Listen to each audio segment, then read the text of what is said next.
Şaradariya navçeya Sûra ser bi bajarê Amedê meclîsek pirzmanî ava kir vê yekê jî bi daxuyaniyek çapemeniyê eşkere kir. Armanca meclîsê û hewceya pêdiviyê wisa ji ber çi sedeman derketiye holê dan zanîn ku li bajarê Amedê gelek ziman bi hev re dijîn. Ji bo ku wekî şaradarî bi zimanên cuda yên ku tên axaftin bikaribin xwe bigihînin, her kesî û di xizmetên şaradariyê de pirzimaniyê bikarbînin, meclîsek ava kirine divê xizmeta şaradariyê de zimanê sereke digel Tirkî, Kurdî wê bê axaftin û xizmeta çandî ên bajêr bên parastin. Wekî tê zanîn, li bajarê me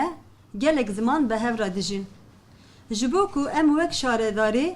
bi zimanên cuda yên ku tê axaftin bikaribin xwe bigihînin her kesî, em di xizmetên şaradarî xwe da pirzimaniyê bikar bînin.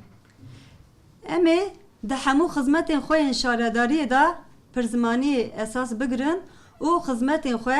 bi zimanên cuda yên li vê bajarê tê axaftin pêşkeş bikin.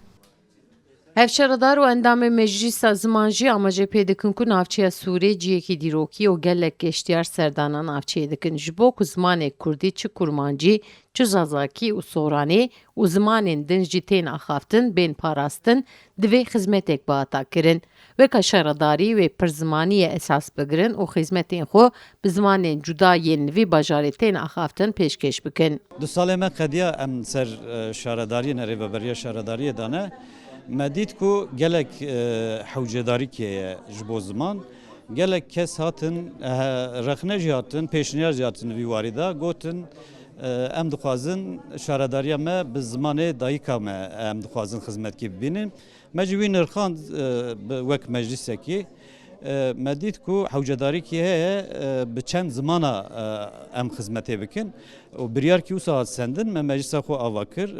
meclîsê da derbas kir biryarkî hat sendin ji bo wî jî em kêfxweşin em dibin ji gelê me re pîroz be ne tenî kurmancî wekî din jî zimanê zazakî hewcedariye be ermenîce wek ermenîkî wek Suryanî soranî em ê bi vî rengî